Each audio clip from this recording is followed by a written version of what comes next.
Builder પર હુમલો કરનાર આરોપી સામે વધુ એક ફરિયાદ નોંધાઈ છે। કડીના પ્રાંત અધિકારીએ ખોટા જમીન દસ્તાવેજ રજૂ કર્યાની ફરિયાદ નોંધાવવામાં આવી છે। મેહુલ રબારીએ ઓનલાઈન પોર્ટલમાં ખોટી અરજી કરી હતી અને સર્વે નંબર 1285 વાળી જમીન બિનખેતી હોવાની પણ અરજી કરવામાં આવી। 28 માર્ચે ખોટી વિગત દર્શાવી અને જમીન ખુલ્લી બતાવી ખોટા ફોટા પણ રજૂ કર્યા હતા। રાજ્ય સેવક સમક્ષ ખોટા દસ્તાવેજ રજૂ કરનાર મેહુલ રબારી સામે ફરિયાદ નોંધાઈ છે। આરોપીએ કડીના વેકરા ગામે 15 દિવસ અગાઉ બિલ્ડર પર હુમલો કર્યો હતો। સંવાદદાતા સુધીર અમારી સાથે જોડાઈ ગયા છે। મહેસાણામાં બિલ્ડર પર હુમલો કરનાર આરોપી સામે વધુ એક ફરિયાદ, શું વધુ અપડેટ? મહેસાણામાં કડીના વેકરા ગામે બિલ્ડર ઉપર હુમલો 15 દિવસ પહેલા હુમલો કરવામાં આવ્યો હતો।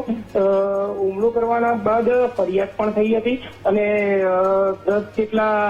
8 જેટલા ને ત્યાં આગળ ફરિયાદ પણ નોંધાવી હતી। મેહુલ રબારી શખ્સ વિરુદ્ધ સર્વે નંબર 1285 વાળી જમીન બિનખેતી માટે કરી હતી અરજી અને અરજી માટે ખોટી વિગતો દર્શાવી અને જમીન ખુલ્લી હોવાના ખોટા ફોટોગ્રાફ્સો પણ રજૂ કર્યા હતા। રાજ્યમાં સેવક સમક્ષ ખોટો દસ્તાવેજ રજૂ કરનાર મેહુલ રબારી સામે વધુ એક ફરિયાદ કડી પ્રાંત અધિકારીએ નોંધાવી છે।